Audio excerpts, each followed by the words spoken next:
नमस्कार। आज हम लोग स्वच्छंदतावादी काव्य चिंतन और वर्ड्सवर्थ के बारे में पढ़ेंगे। वर्ड्सवर्थ का जन्म 1770 ईस्वी में हुआ था और इनका निधन हुआ 1850 में। 18वीं सदी के उत्तरार्ध में पश्चिम में मानवीय जीवन और बौद्धिक चिंतन में युगांतकारी परिवर्तन आया। 1789 की फ्रांसीसी क्रांति और औद्योगिकरण ने चली आ रही सामंती मर्यादाओं, मूल्यों, अवधारणाओं को चुनौती दी। 1789 की फ्रांसीसी क्रांति की ज़मीन तैयार करने में जिन दार्शनिकों की भूमिका थी, मसलन रूसो, वाल्तेयर, मॉन्टेस्क्यू, इन लोगों की विचारधाराओं का, इनकी मान्यताओं का असर दूरगामी पड़ा। फ्रांसीसी क्रांति ने एक तरफ अभिजात्यवादी सामंती मूल्यों को दरकाया, तो दूसरी तरफ औद्योगिकरण ने बड़े पैमाने पर पारंपरिक समाज के मूल्यों को, गांव और परिवार के भीतर के मूल्यों को तोड़ा। इसी दौर में नव्य शास्त्रवादी चिंतन की बजाय स्वच्छंदतावाद का जन्म और विकास हुआ। नव्य शास्त्रवादी चिंतन का संबंध अभिजात्यवाद से था, लिहाजा इसके स्थान पर फ्रांसीसी क्रांति के मूल्य और औद्योगिकरण की प्रक्रिया के बाद पनपे नए मूल्यों, मर्यादाओं ने स्वच्छंदतावाद की ज़मीन तैयार की। वर्ड्सवर्थ मूलतः कवि थे। ऐसा कहते हैं कि वे स्वभाव से कवि थे, पर साहित्यिक ज़रूरत की वजह से उन्हें आलोचना धर्म का निर्वाह करना पड़ा। वर्ड्सवर्थ ने 1790 में लगभग 20 साल की आयु में फ्रांस और इटली की यात्रा की। उन्हें एक तरफ आल्प्स पर्वत के प्राकृतिक सौंदर्य ने आकर्षित किया, तो दूसरी तरफ उनके मनोमस्तिष्क पर, उनके युवा दिमाग पर फ्रांस की क्रांति और उससे पैदा हुए विचारों का भी असर पड़ा। इस प्रकार वर्ड्सवर्थ की वैचारिक परवरिश में प्राकृतिक सौंदर्य के साथ साथ क्रांतिकारी, बदलावकारी विचारों का असर देखा जा सकता है। 1795 ईस्वी में वर्ड्सवर्थ की दोस्ती एक ऐसे व्यक्ति से हुई जिसने उनके साहित्यिक धारणाओं को मजबूत बनाने में मदद की। वह व्यक्ति थे सैमुअल टेलर कॉलरिज। इन दोनों की साहित्यिक मान्यताएं, इन दोनों के सोचने का ढंग आरंभिक दिनों में एक जैसा था। ये दोनों नव्य शास्त्रवादी चिंतन को चुनौती के तौर पर देख रहे थे और उससे असहमत भी थे। अपनी सामान्य मान्यताओं के आधार पर वर्ड्सवर्थ और कॉलरिज ने काव्य रचना की योजना बनाई। असल में ये दोनों युवा अपने दौर की साहित्यिक मान्यताओं से भिन्न ख्याल रखते थे। 1798 ईस्वी में जब वर्ड्सवर्थ करीब 28 साल के थे, लिरिकल बैलेट्स नाम से इन दोनों का साझा संग्रह प्रकाशित हुआ। पश्चिमी साहित्य के इतिहास में इस संग्रह का बेहद महत्वपूर्ण स्थान है। इस संग्रह के प्रकाशन के बाद अंग्रेजी साहित्य की दुनिया, साहित्यिक चिंतन वही नहीं रह गया जो इसके पहले था। लिरिकल बैलेट्स नाम से प्रकाशित इस संग्रह में कुल 23 कविताएं थीं और इसमें 19 कविताएं वर्ड्सवर्थ की थीं। सिर्फ 4 कविताएं उनके मित्र कॉलरिज की थी। इस संग्रह की भूमिका कॉलरिज को लिखनी थी।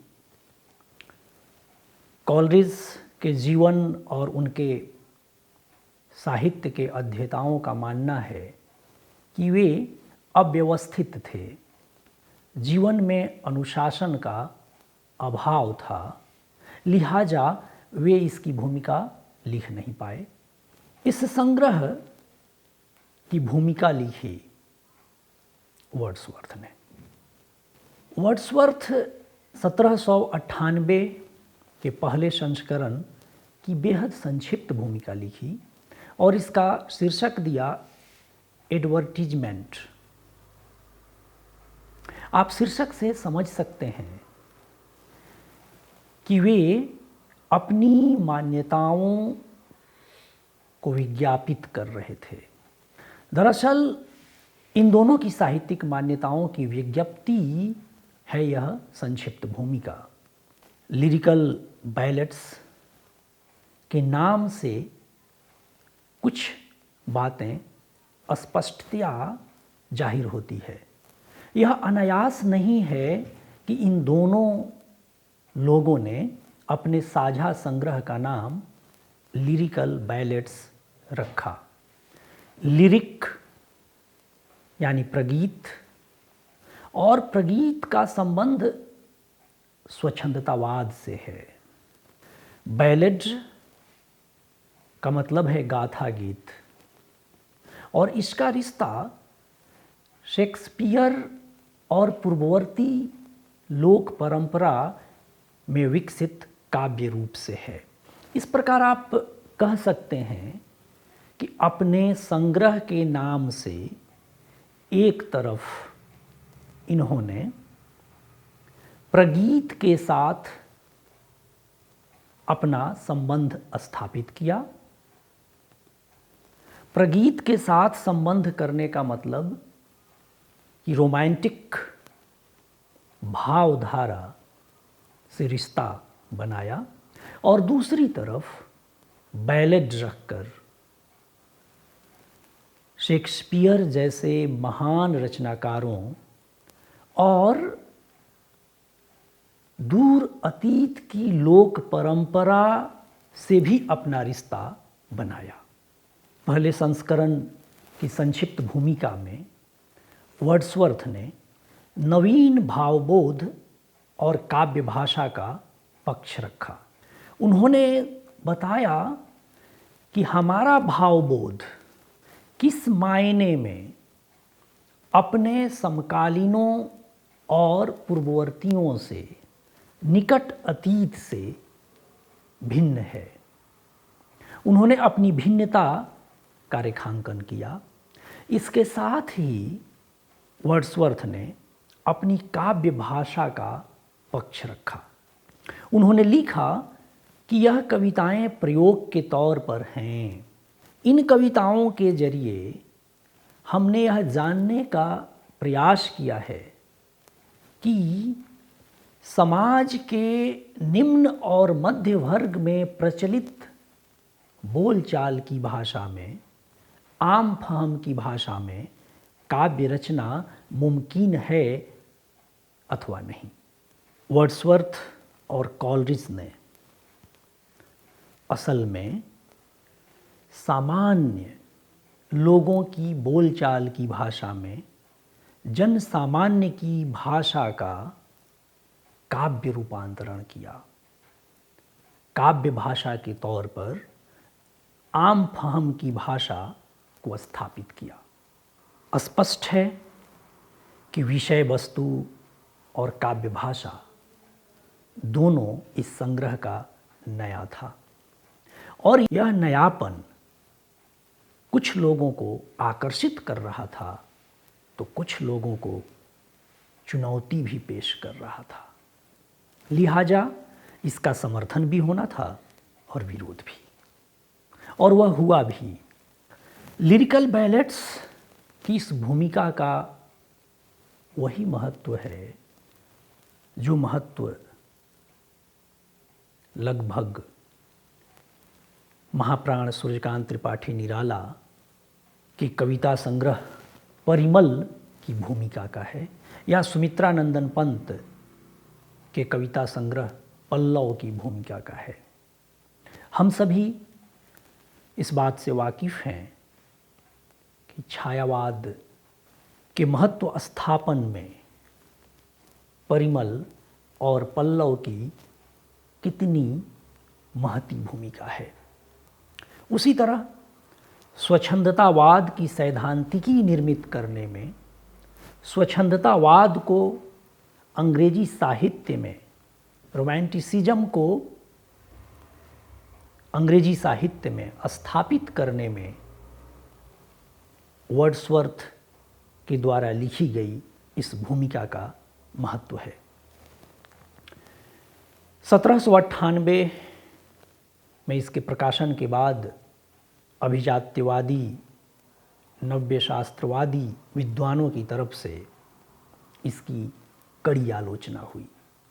लिहाजा 2 साल बाद जो इसका संस्करण छपा, यानी 1800 ईस्वी में लिरिकल बैलेट्स का जो दूसरा संस्करण प्रकाशित हुआ, उसमें वर्ड्सवर्थ ने लंबी भूमिका लिखकर अपनी मान्यताओं पर नव अभिजात्यवादी, नव शास्त्रवादी विद्वानों के द्वारा लगाए गए आरोपों का जवाब दिया। इस भूमिका को स्वच्छंदतावादी आंदोलन का, रोमांटिक मूवमेंट का घोषणा पत्र कहा जाता है।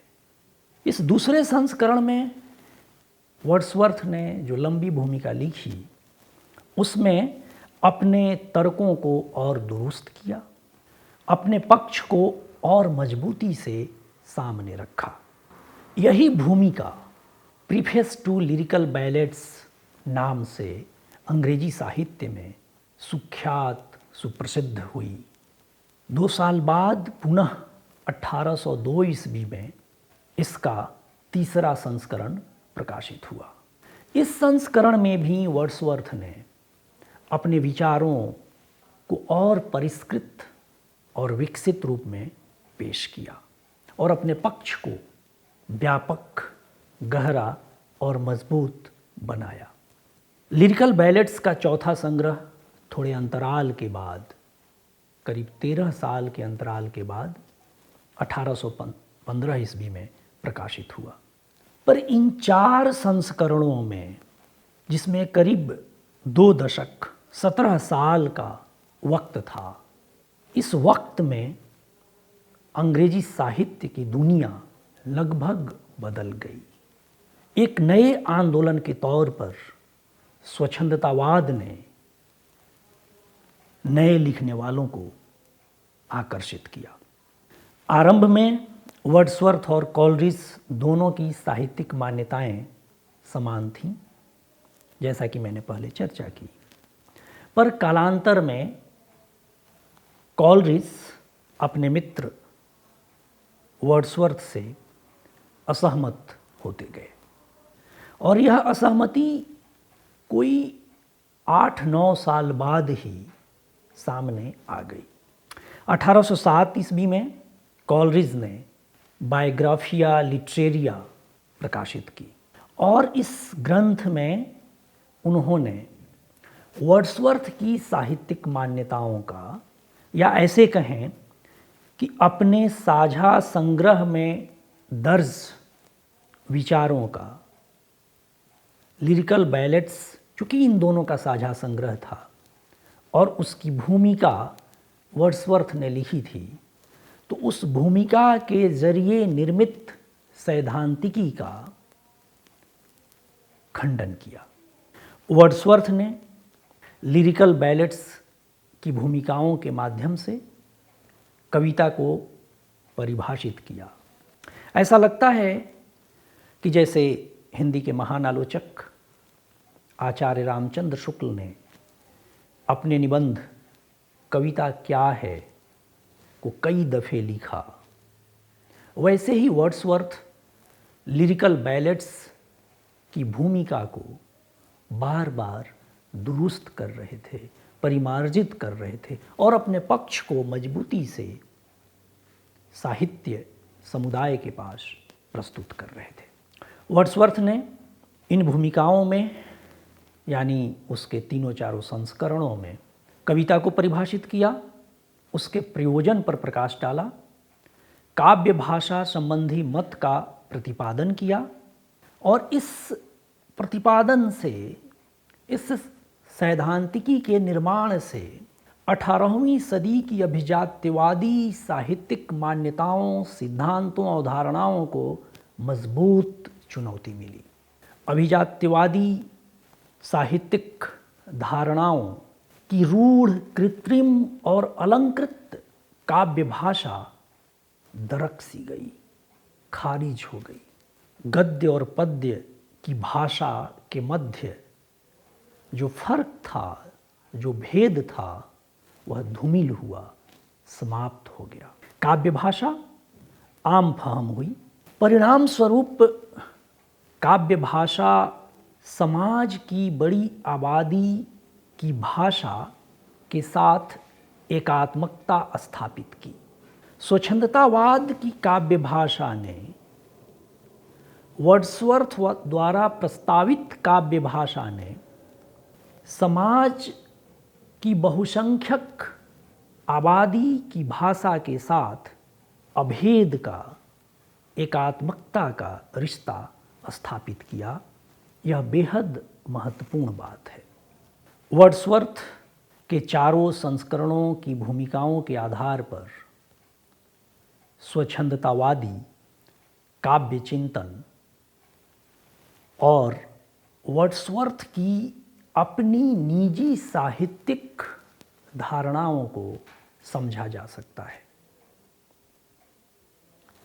वर्ड्सवर्थ ने कविता की परिभाषा के तौर पर जो वाक्य रचा था, वह पूरी दुनिया के साहित्य में लगभग सर्वमान्य परिभाषा के तौर पर या एक महत्वपूर्ण परिभाषा के तौर पर स्थान प्राप्त किया। वर्ड्सवर्थ ने कहा था, poetry is the spontaneous overflow of powerful feelings, यानी काव्य प्रबल भावों का सहज उच्छलन है। वर्ड्सवर्थ की यह परिभाषा अपने आप में स्वच्छंदतावाद या स्वच्छंदतावादी प्रवृत्तियों का प्रतिफल है। इसमें कविता की परिभाषा से अधिक कविता की रचना प्रक्रिया व्यक्त हुई है। वर्ड्सवर्थ ने जो परिभाषा दी थी, जिसका पहला हिस्सा अत्यंत लोकप्रिय हुआ साहित्य जगत में, जिसे बार बार दोहराया गया, उसके आगे के हिस्से को भी पढ़ना, समझना जरूरी है। वर्ड्सवर्थ ने लिखा, समझाया कि काव्य प्रक्रिया का पहला चरण प्रबल भावों का सहज उच्छलन या उत्प्रवाह है, पर यह पहला चरण ही है। इसका दूसरा चरण यह है कि प्रशांत मनोदशा में अभावों का अनुस्मरण होता है। यह अनुस्मरण सिर्फ स्मरण नहीं है, बल्कि भावन भी है। नतीजतन प्रशांतता धीरे धीरे तिरोहित हो जाती है और पुनः वैसी ही भावदीप्त मनोदशा उत्पन्न हो जाती है जैसी प्रारंभ हुई थी। इनके अनुसार अनुभव के बाद रचनाकार को रचनात्मक समय देना होता है। यानी अनुभव को रचनात्मक रूपांतरण के लिए, सृजनात्मक रूपांतरण के लिए समय की एक दूरी तय करनी होती है। इसी भावदीप्त मनोदशा में रचना का प्रायः आरंभ होता है और ऐसी ही मनोदशा में उसका क्रम चलता रहता है। भाव चाहे जिन कारणों से उत्पन्न हों, जिस प्रकार के हों और जिस मात्रा में हों, वे नानाविध आनंदों से संवलित होते हैं और उनका चित्रण करने में जो स्वेच्छा से संपन्न होता है, मन आनंदानुभूति की स्थिति में रहता है।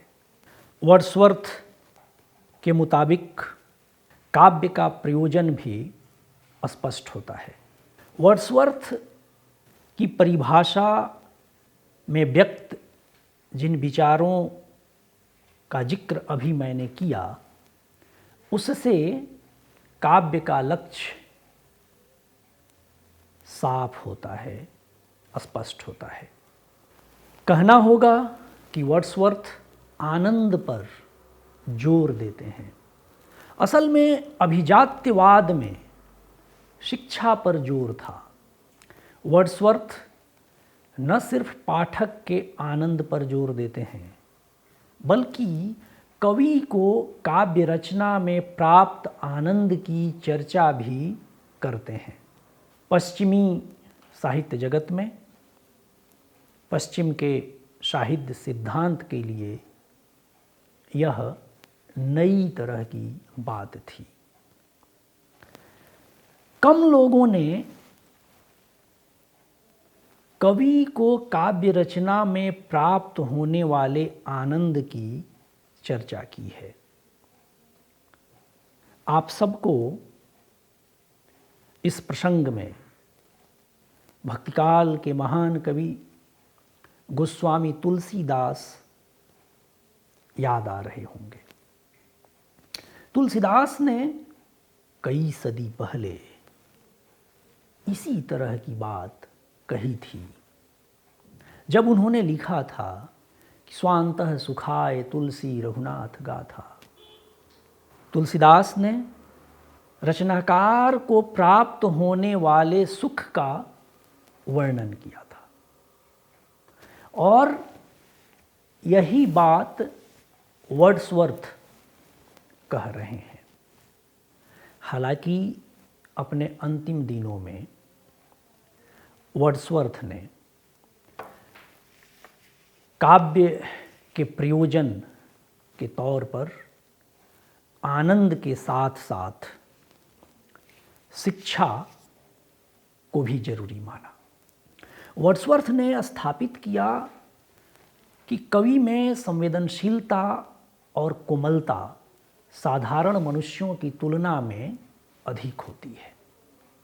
उन्होंने इस बात पर इसरार किया कि मनुष्य और मनुष्येतर प्राणियों, प्रकृति का ज्ञान कवि में अधिक होता है। कवि की चेतना साधारण मनुष्यों की अपेक्षा वस्तुओं के निरीक्षण और ग्रहण में अधिक समर्थ होती है। इस लिहाज से यह कहा जा सकता है कि वर्ड्सवर्थ कवि का दर्जा सामान्य मनुष्यों से ऊपर समझते हैं। वे कहते हैं कि कवि अपनी भावनाओं और इच्छाओं से स्वयं भी आनंदित आह्लादित होता है और दूसरों को भी करने में सक्षम होता है। वे अपने नैसर्गिक गुणों को निरंतर अभ्यास के जरिए विकसित करते हैं। वे यानी कवि। वर्ड्सवर्थ के मुताबिक कवि अपने विचारों और अनुभवों को किसी तात्कालिक बाह्य उत्तेजना के बिना भी जब चाहें अपने भीतर उत्पन्न कर सकते हैं और उसे अभिव्यक्ति भी प्रदान कर सकते हैं। वर्ड्सवर्थ ने अपने दौर में काव्य और विज्ञान के मध्य चल रहे विवाद में भी हस्तक्षेप किया। असल में उस दौर में औद्योगिक क्रांति की वजह से विज्ञान का महत्व सर चढ़कर बोल रहा था। ऐसे दौर में वर्ड्सवर्थ के द्वारा काव्य को समस्त ज्ञान का प्राण कहना बेहद महत्वपूर्ण बात है।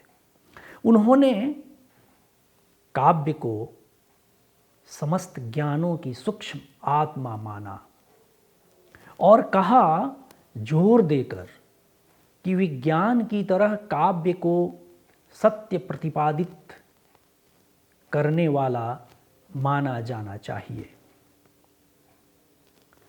वर्ड्सवर्थ के मुताबिक